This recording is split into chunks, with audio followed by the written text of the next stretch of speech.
Joia. Vamos dar início então, nossa aula. Nona aula, tá? Vamos começar orando, colocando diante de Deus esse tempo. E que os demais irmãos possam estar chegando, né? Ok. Vamos orar?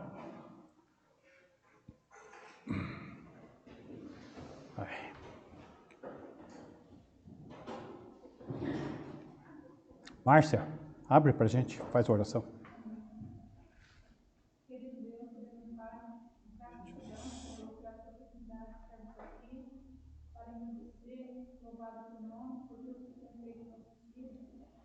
Pai, eu peço que o Senhor venha não para a tua igreja, vir no nosso entendimento, nos dando sabedoria, Senhor, para entender a tua palavra. E também eu peço que o Senhor continue abençoando o teu servo, a tua Davi, conduzindo na certeza de que o Senhor faz presente na vida dele em todas as coisas, Pai. Deus continua nos abençoando, dando força, sabedoria, e que tudo que nós fizermos, meu Pai, seja para a honra e glória do teu nome, Senhor. Eu agradeço, Senhor, pela essa graça que nós recebemos, que é a presença do Espírito Santo em nossas vidas. Ele tem o dom de iluminar as nossas mentes para que nós venhamos, Senhor, compreender a tua verdade, Pai. Em nome de Jesus, eu te agradeço por tudo. Amém. Amém, amém. Vamos sentar.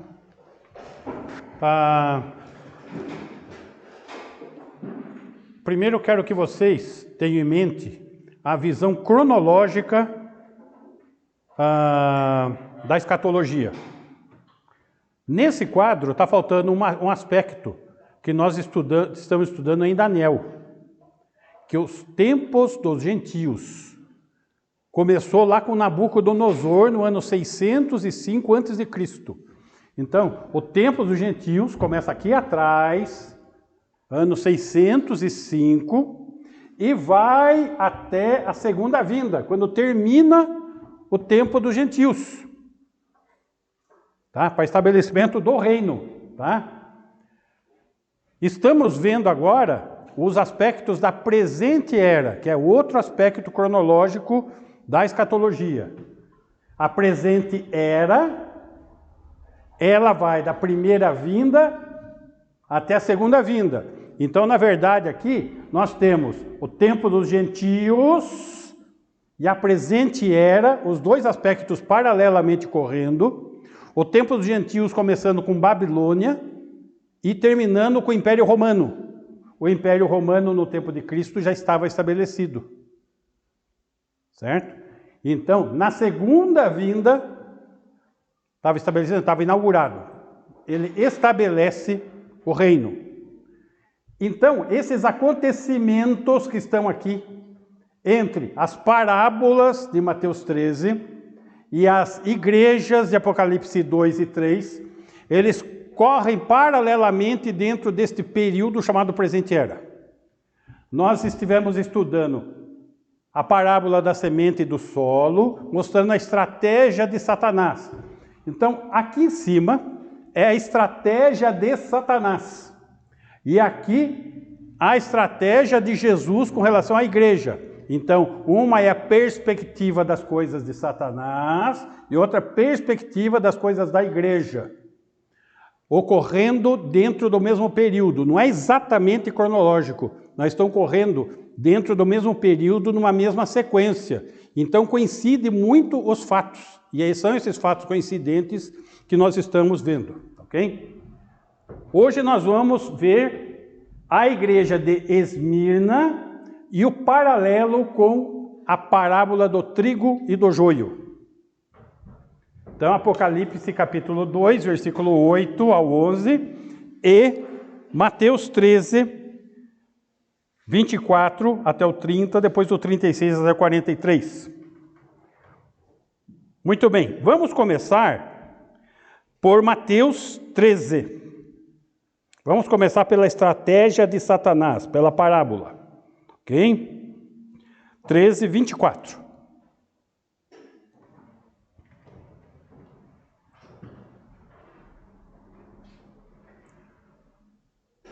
é muito importante a atenção de vocês na leitura, para que vocês tenham o entendimento.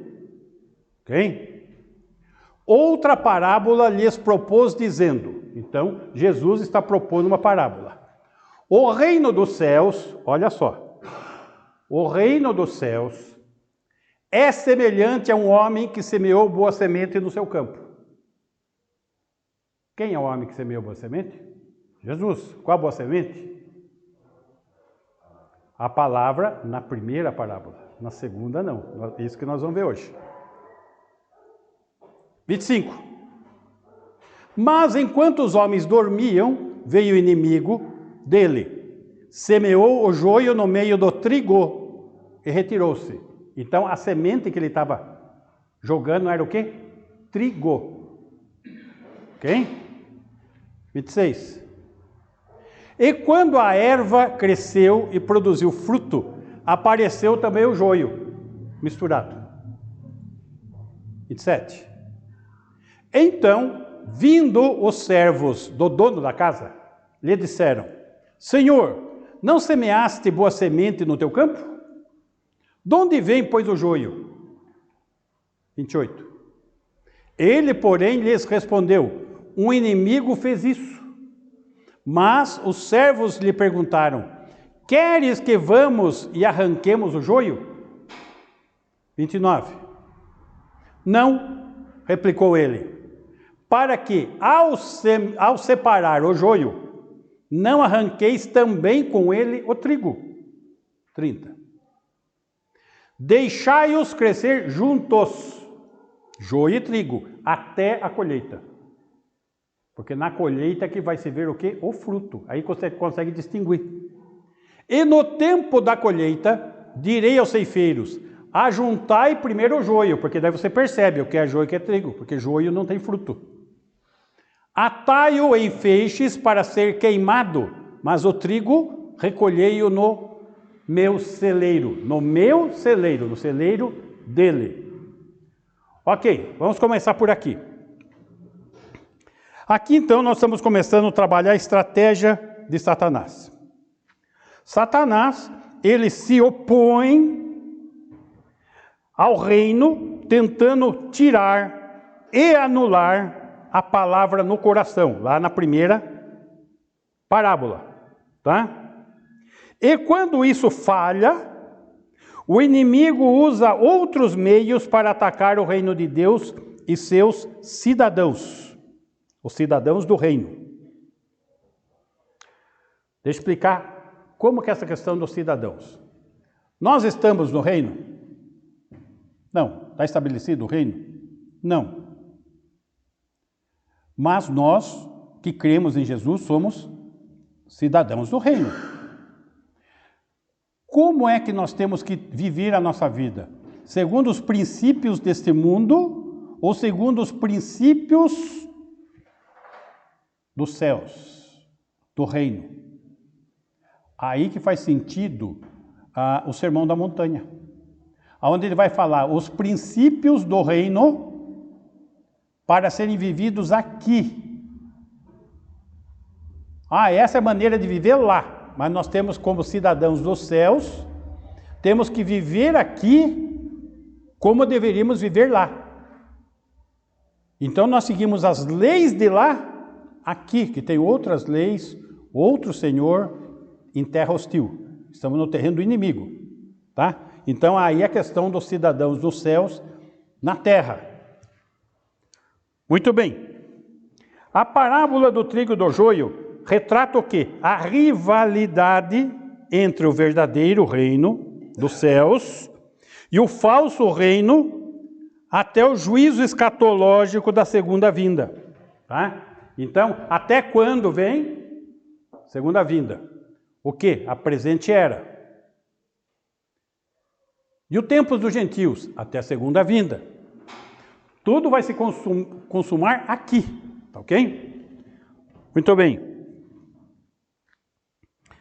É importante discernir que esse reino misterioso, lembra que nós estudamos a questão dos reinos? Esse reino misterioso é composto de salvos e não salvos. O reino misterioso é composto de salvos e não salvos, não é só salvos. Salvos e não salvos. Trigo e joio estão juntos, tá? Filhos de Deus e filhos do maligno. Assim sendo, o reino misterioso da presente era, que é esse período entre a primeira e a segunda vinda, não se limita à igreja, porque inclui mais do que ela. O que implica isso? Quando Jesus está falando essa parábola, em que época ele está? Que dispensação? Da lei. Então, essa questão do joio e do trigo já vem lá de trás. Porque primeiramente está tratando com Israel e não com a igreja. Acontece que esse tratamento começa aqui atrás, com Israel. Então essa questão do reino dos céus, ele começa aqui atrás, passa pelo período da igreja, entra na tribulação, para estabelecer o reino aqui na frente. Ok? Vamos caminhar mais um pouco que nós já vamos entender isso aí. Então existem inimigos fraudulentos, infiltrados no reino de Deus, o joio. Essa é a primeira abordagem. Agora vamos enxergar isso detalhadamente, interpretado pelo próprio Senhor Jesus. Versículo 36.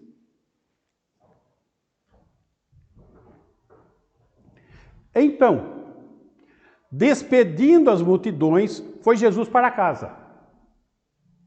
E chegando-se a ele, os seus discípulos disseram: explica-nos a parábola do joio do campo. Veja só, lembra que nós vimos que Jesus parou de fazer aquele sermão para o povo inteiro, começou a falar por parábolas, os discípulos perceberam que ele estava falando por parábolas, e eles pediam a explicação para Jesus, para poder compreender. Notem, se os discípulos não entendiam, precisavam da explicação, imagina o povo que não tem Deus. Então, parábolas é para dificultar e não para simplificar. Ok? Então, agora ele vai dar o ensinamento aos seus discípulos.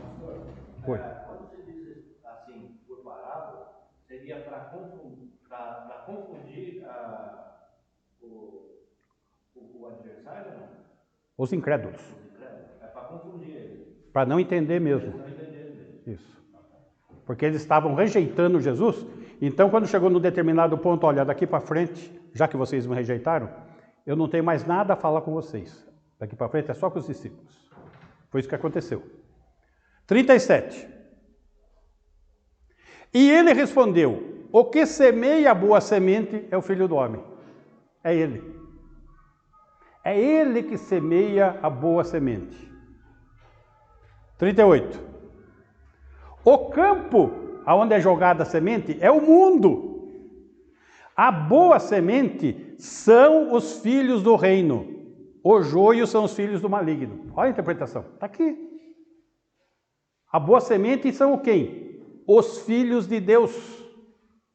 O joio quem são? Os filhos de Satanás. Está claro? Está objetivo. 39. O inimigo que semeou é o diabo. Olha só, está explicando. A ceifa é a consumação dos séculos, quando vai ser feita a colheita. Aqui.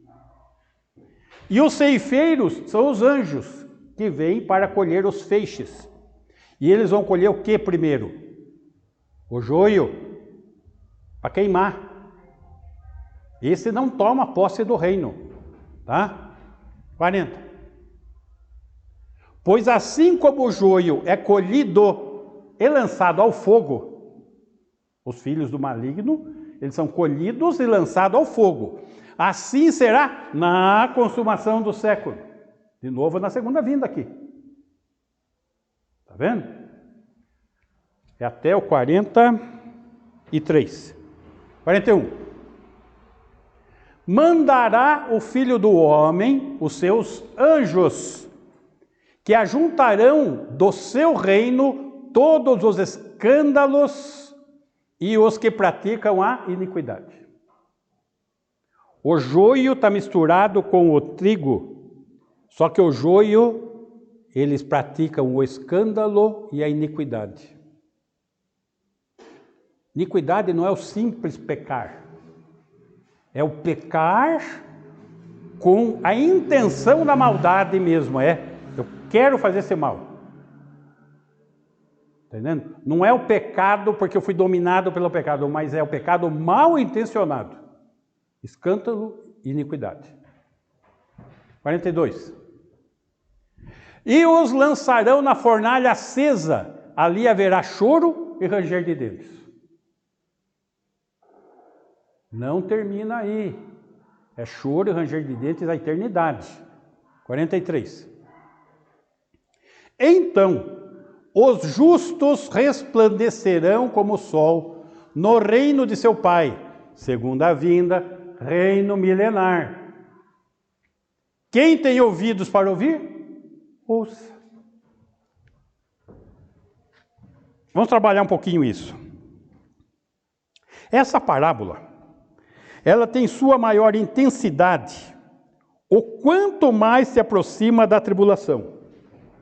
Então, quanto mais vai se aproximando da tribulação, que se dá antes da segunda vinda, quanto mais chega perto da tribulação, tá? Quando o trigo vai atingindo sua maturidade e a distinção com o joio se torna maior a cada dia. Nossa, note só, o joio está plantado aqui. E o que está acontecendo?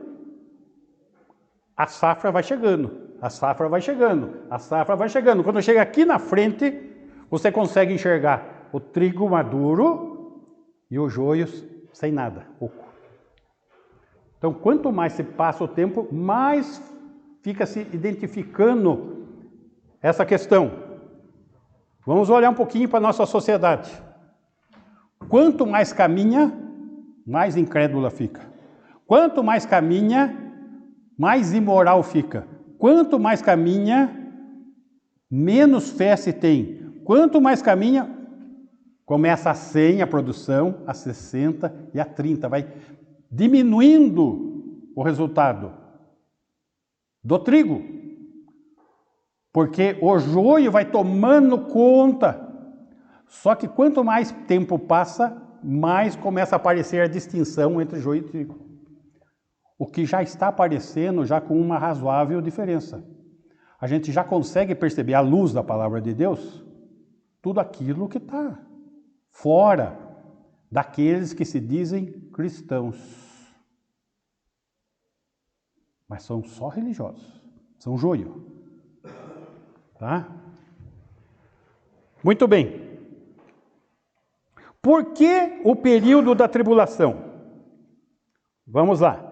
A parábola do semeador, aqui é a primeira que nós vimos, a semente é o quê? A palavra. Já na parábola do trigo e do joio, que nós estamos vendo hoje, as sementes são os filhos do reino.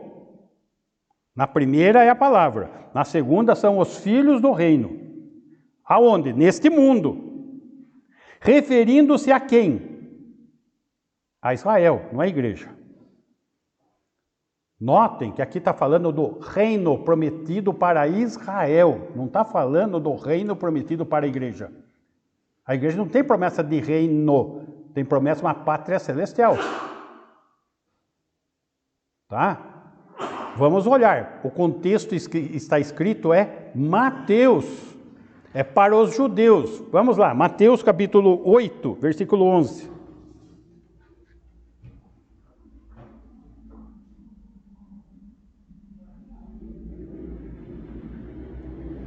Digo-vos que muitos virão do Oriente e do Ocidente e tomarão lugares à mesa com Abraão, Isaque e Jacó no reino dos céus. Está falando com os judeus. 12. Ao passo que os filhos do reino serão lançados para fora nas trevas, ali haverá choro e ranger de dentes. Que filhos são esses? Do maligno. Mas de que maligno que nós estamos falando aqui? de Israel, os filhos do maligno israelitas. O contexto é Israel. Está falando filhos do reino, judeus convertidos, e filhos do reino, judeus não convertidos. Joio e trigo. Não tem igreja nesse período aqui. Então a gente não pode trabalhar com a questão da igreja em si, porque esse texto, quando escrito e colocado, foi Israel. Ah, mas a igreja está dentro desse período. Tá, de fato. Mas hoje, um judeu quando crê em Jesus é o quê? Igreja. É como se fosse um parênteses dentro da história de Israel. 69 semanas de Daniel já se cumpriram. Isso nós vamos estudar com detalhes. Falta uma, a tribulação. Tem um parênteses nesse meio, a igreja. E esse parênteses está em que época? Presente era e tempos dos gentios. Então a igreja está nos tempos dos gentios, na presente era, e esse texto está falando com os judeus, embora nós estamos dentro desse contexto, dentro do tempo dos gentios. Ok? Vamos trabalhar um pouquinho mais isso, nós vamos entender. Na parábola do semeador, não há menção de julgamento. Lá não fala de julgamento nenhum. Já na parábola do trigo e do joio, a presente era, termina no julgamento na segunda vinda para Israel, em cumprimento às alianças e às promessas de Deus com Israel. Vamos lá. Mateus 3, versículo 11.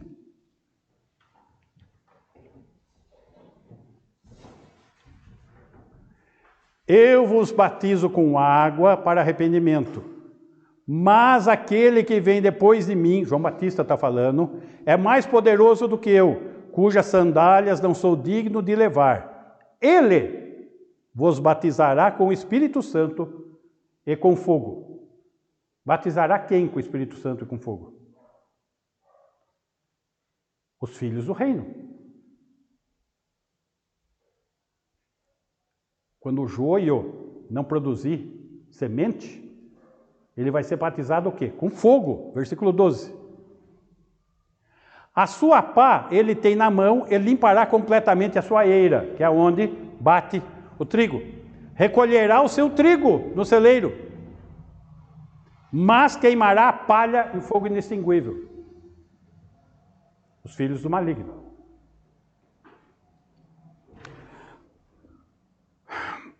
Como na presente era, o joio e o trigo estão misturados, a gente não consegue discernir, isso também acaba atingindo a igreja de Cristo, que está dentro do período de presente era.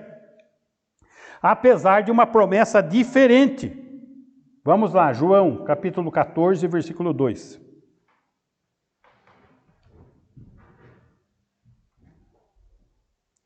Na casa de meu pai há muitas moradas. Se assim não fora, eu vou-lo teria dito, pois vou preparar-vos lugar. 3. E quando eu for e vos preparar lugar, voltarei e vos receberei para mim mesmo, para que onde eu estou estejais vós também. Isso é para a igreja, não é para Israel. Então são promessas diferentes. As promessas para Israel é um reino terreno,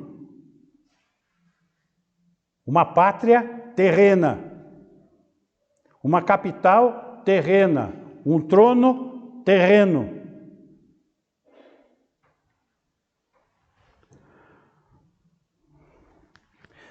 Então, dentro da perspectiva do reino, nós visualizamos o quê? A estratégia de Satanás aqui, nesse texto, aonde coloca o quê? A imitação da boa semente. Satanás está fazendo isso. As duas vão crescer juntas. Satanás está fazendo isso.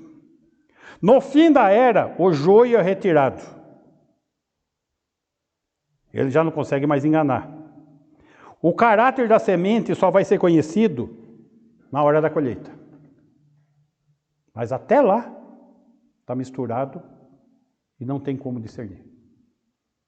embora a gente tenha dicas, mas hoje o cristianismo está tão fraco, está tão inútil, que você acaba não conseguindo perceber a diferença entre um crente e um não crente. Está complicado mesmo. É. Está muito complicado. Então, essa é a questão, isso que é trigo e joio.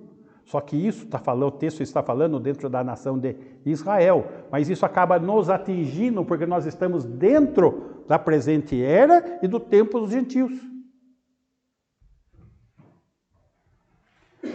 Muito bem. E essa estratégia de Satanás, ele atinge a igreja? Atinge. Nós vimos na semana passada como atingiu Éfeso, a igreja primitiva. Ela já perdeu o primeiro amor. Ali ele estava atacando a semente, estava atacando os crentes. Só que o Senhor é aquele que caminha no meio dos candeeiros, que são as igrejas. Então ele tem uma razão especial de guardar, de proteger essa igreja. Agora essa igreja só vai desfrutar de bênção em havendo fidelidade. Deus permite o mal. Mas cabe a nós, seus mordomos, sermos fiéis. Ok? Muito bem. O próximo passo, o que é? Esmirna. Vamos ver lá. Apocalipse capítulo 2, versículo 8.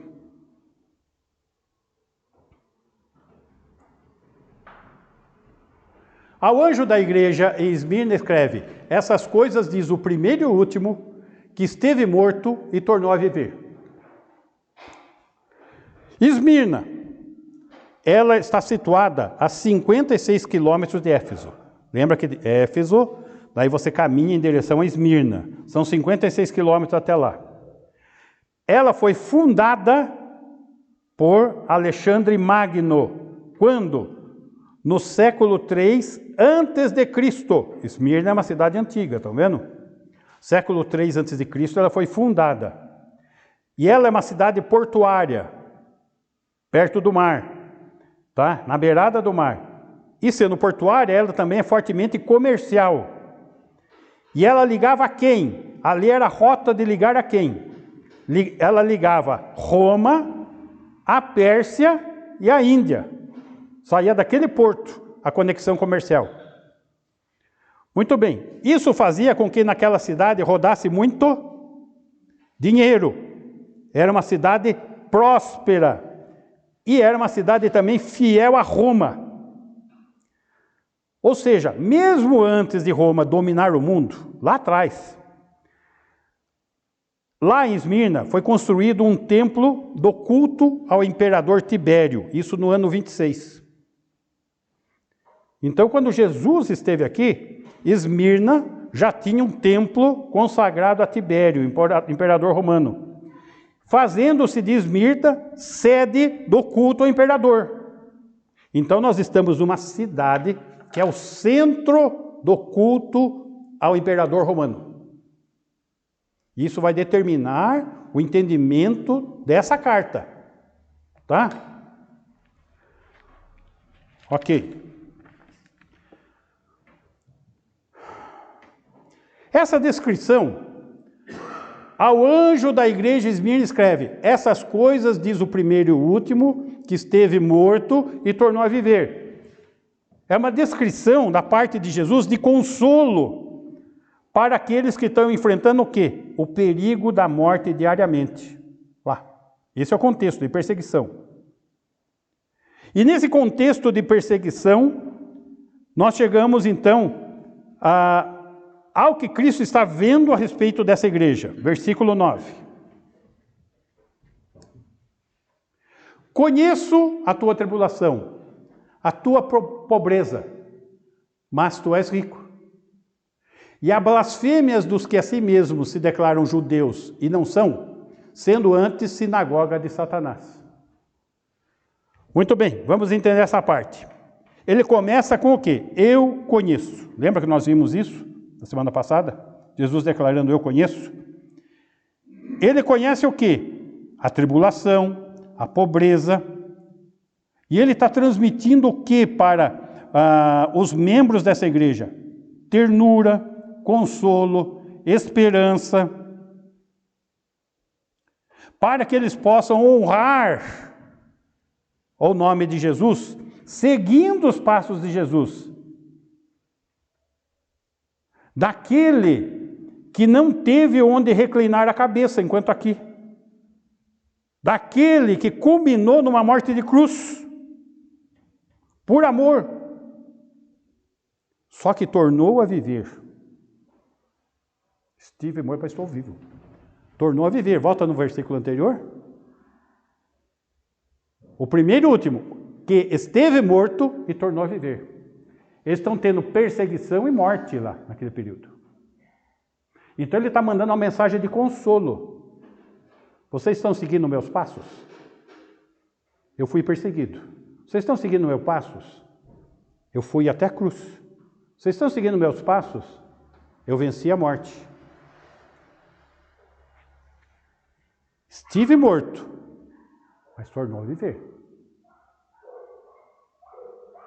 Tenho essa fé. Então, essa é a mensagem que está sendo trabalhada aqui. E ele fala, tu és rico, no versículo 9. Porque onde está essa riqueza? Em seguir os passos de Jesus, em meio à tribulação, em meio à morte, à perseguição. Então, e o que está acontecendo lá? Ocorre um aspecto da sinagoga de Satanás. Os judeus estavam colaborando de bom grado com a perseguição. Eles estavam delatando. Tal judeu ali é cristão. O pessoal da sinagoga, que não temia a Deus, que não eram cristãos. Estavam entregando os patrícios convertidos. Tá? Então, eles estavam colaborando com a perseguição, usando de calúnias, mentiras mal intencionadas, que o alvo era perseguir, afirmando ser o povo escolhido de Deus. Qual que era o pensamento deles? Nós é que somos povo de Deus. O nosso grande pai Abraão, Moisés estabeleceu a nossa lei, agora chega esse povo aí, esse não é o povo de Deus, o povo de Deus somos nós. Então eles estavam dessa maneira identificando, aquele fulano é, entregando às autoridades. Entendendo? Então eles estavam sendo o povo de Deus ou eles estavam sendo a sinagoga de Satanás? A sinagoga de Satanás. É isso que está ocorrendo nesse período. Ok? Vamos entender um pouco mais. Versículo 10. Não temas as coisas que tens de sofrer. Não temas. Esmirna, esse nome significa mirra, também significa amargura, também significa triturada. Agora vamos lembrar do ritual do templo, do tabernáculo. Tá? No Antigo Testamento, a mirra, ela precisava primeiro ser triturada para que ela pudesse ser oferecida como aroma agradável sobre o altar do incenso. Então tinha que pegar a mirra, amassar, levar no altar do incenso, colocar no incenso, para fazer aroma agradável para Deus, no tabernáculo. É isso que está sendo comparado aqui. A igreja, os crentes precisavam ser triturados em aroma agradável. Toda essa perseguição deveria redundar glória a Deus. Então, qual que é o nosso caminho? É seguir os passos do Senhor. Como que nós vimos em Tiago? Com alegria, em meio às tribulações, em meio à pobreza. Por que pobreza? Imagina só, estão sendo perseguidos. Cidade portuária, comércio forte. Quem que participava do comércio? Os elos de negociação. Só os que não tinham, vamos dizer, uma condição de perseguição. Os outros eram perseguidos, então que eles tinham que trabalhar obscuramente. Só biquinho, coisinha ali, coisinha cá, tal, reduzindo o seu ganho, certo? E a palavra pobreza, no grego, quer dizer penia. É importante isso. Porque a pobreza que está falando aqui é falta de supérfluo.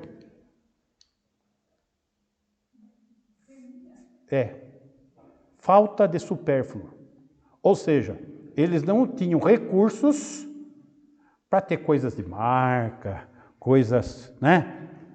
Vamos investir em boutique, em sobremesa, em coisas, né? Não. Eles não tinham poder econômico para essas coisas. Essa pobreza que o texto está falando aqui.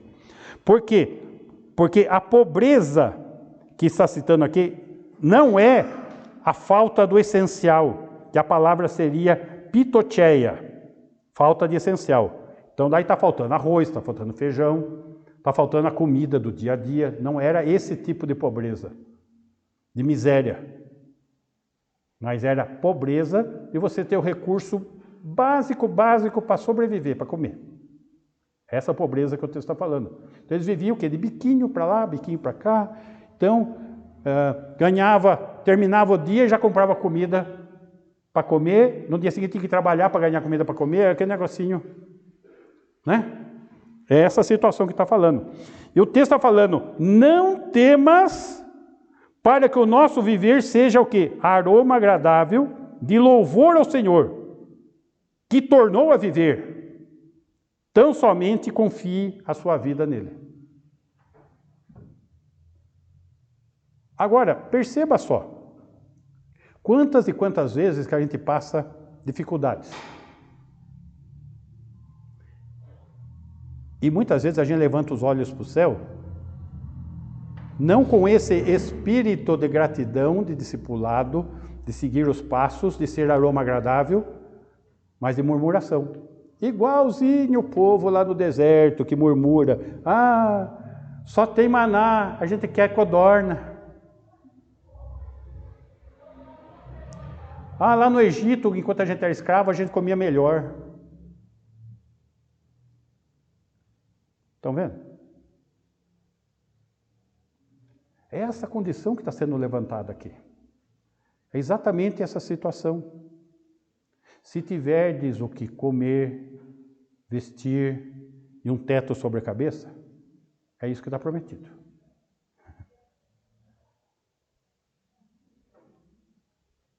Esteja satisfeito. Puxa, mas então o crente não pode ter perspectiva? Não, o crente não é que não pode ter perspectiva. O crente tem que ter gratidão. Ele tem que viver para o louvor da glória do Senhor em meio às tribulações, em meio à pobreza. É isso que o texto está ensinando com relação à igreja de Esmirna.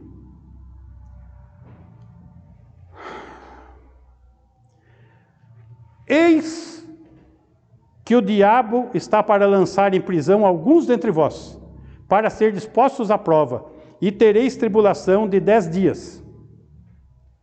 Aqui é a parte mais difícil do texto. Assim, para você ter um entendimento claro. Hoje, a gente olhando a história, nós vemos que são 10 imperadores romanos. Lembra que eles estão aonde? Na cidade do culto ao imperador. Então teve Nero, Domiciano, Trajano, Marco Aurélio, Severo, Maximiano, Décio, Valeriano, Aureliano e Diocleciano. 10 imperadores romanos.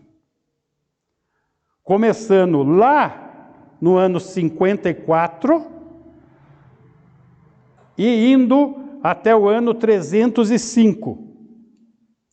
Porque depois do Diocleciano, quem que é o próximo imperador? Constantino. Em Constantino parou a perseguição e a matança dos crentes. Porque Satanás mudou a estratégia. Já que ele percebeu que não adiantava matar os crentes, vamos ser amigo deles então. Vamos matar de outro jeito. Entendeu? Aí o senhor fala da criação da igreja? Católica, apostólica, romana. Exatamente. Aí ele Estratégia de Satanás para destruir a fé verdadeira. é isso. Aí era aquela camuflada. Isso. Já que a gente não resolve o assunto matando todos eles, vamos resolver de outro jeito. Vamos adotar essa fé e vamos torcer ela. Certo? A gente vai seguir um pouco mais as parábolas, vamos ver isso daí. Muito bem. Tens de sofrer. Tens de sofrer. Não temas as coisas que tens de sofrer. A palavra sofrer é a palavra pasco, da onde vem Páscoa. Ou seja, participar da dor. Participar da dor. Tende por motivo de toda alegria passardes por várias provações, sabendo que a provação da vossa fé, uma vez confirmada, produz perseverança, e a perseverança é esperança. Participar da dor de Cristo. Agora veja só como está o cristianismo. Os cristãos querem o quê? Quer salvação, quer vida eterna, quer paz, quer vida abundante, quer refrigério e quer bênçãos. Bênçãos e muitas bênçãos. Mas o cristianismo verdadeiro, ele não existe sem renúncia, sem lutas, sem sacrifícios, sem provações. O cristianismo, sem isso, ele é ineficaz e ilusório. Por isso que provas é uma certeza. Estamos estudando isso em Tiago. O cristianismo verdadeiro, para você produzir uma fé madura, é necessário prova. Participar da dor de Cristo. Aquele que quiser vir após mim, negue a si mesmo e tome a cruz. Participar da dor. Sê fiel até a morte e dar-te-ei a coroa da vida.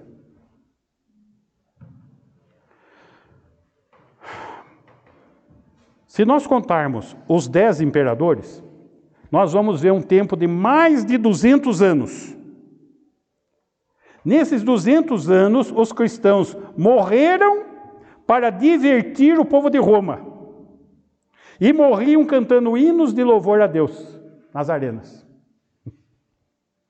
Mais de 200 anos morrendo cristão. Para a diversão dos romanos.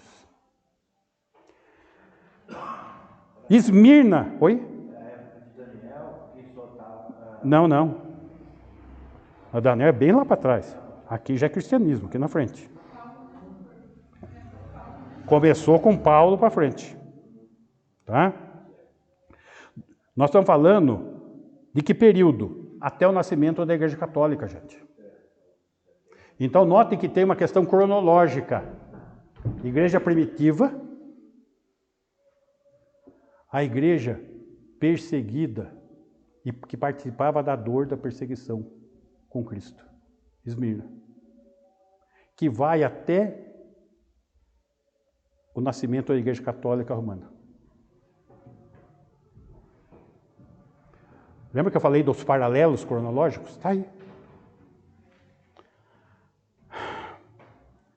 Esmirna é uma das 2 igrejas que não existe acusação contra ela, não tem exortação, ela não é repreendida. Só Esmirna e Filadélfia, que não é.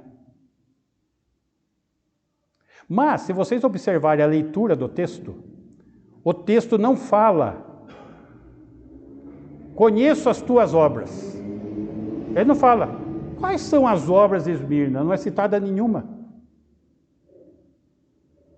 Então, quais são essas obras? Já que não tem repreensão para eles. Não tem nenhuma exortação contra eles. A resposta é que a ação dos inimigos, no sentido deles são colocados nas mãos dos adversários, É nisso que consistem suas obras aos olhos de Jesus. Passar por aquilo com fé. Essa é a grande obra. Por quê? Qual que é o exemplo? O próprio Jesus. Jesus, ele realizou a sua maior obra quando? Deixando a ação por conta dos seus inimigos e morrendo numa cruz. Foi quando ele nos salvou. Essa é a obra da igreja de Esmirna. Se submeter à ação do inimigo. Esse é o ponto. Essa é a obra de fé. É confiança. Ser fiel até a morte e dar-te-ei a coroa da vida.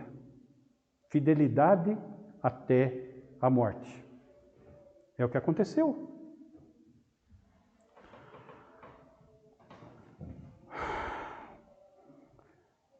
Versículo 11. Terminando. Quem tem ouvidos, ouça que o Espírito diz às igrejas. Ele está dizendo às igrejas todas. Inclusive a nossa.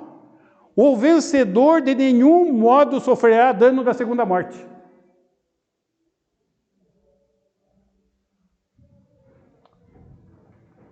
E nós temos um exemplo na história de Esmirna. O pastor da igreja de Esmirna.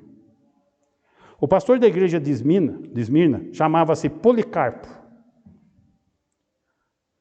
Ele era um senhorzinho de 86 anos de idade. E no dia 22 de fevereiro do ano 156, ele foi forçado a adorar a César em troca da liberdade. Volta no versículo 10. Não temas as coisas que tem que sofrer. Ser fiel até a morte e dar-te-ei a coroa da vida. Está lá o pastor da igreja. Escuta, nega o seu Jesus, que não vai acontecer nada para você. Só que ele crê nessa palavra. Não temas o que tens de sofrer. Qual a resposta que ele deu para as autoridades romanas? Como posso blasfemar contra o Senhor Jesus que me salvou? Essa é a resposta que ele deu. E o que ele fala para fazer? Tá ok. Vocês vão me jogar as feras? Posso soltar. Posso soltar as feras. Vocês querem atear fogo em mim? É só acender a fogueira e não precisa nem me amarrar. Foi isso que ele falou. E qual foi a postura dele diante do Senhor? Obrigado, Senhor, por me considerar digno neste dia e hora de compartilhar do cálice do Senhor Jesus Cristo. Dar-te-ei a coroa da vida. Participar da dor. Então, nós estamos vendo ali muitos membros da igreja sendo executados e o próprio pastor idoso sendo executado, mas não abrindo mão da fé. Crendo piamente nisso que nós estamos vendo hoje.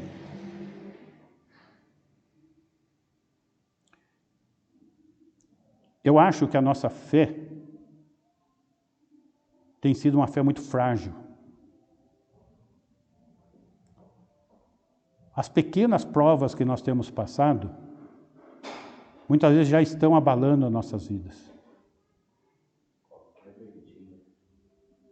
Então, precisamos alcançar essa maturidade que o Senhor nos oferece. Ele dá sua palavra para amadurecermos, Ele dá seu Espírito em nós para termos luz, direção e selo. Precisamos confiar em tudo isso que nós estudamos, falamos e cremos de maneira concreta.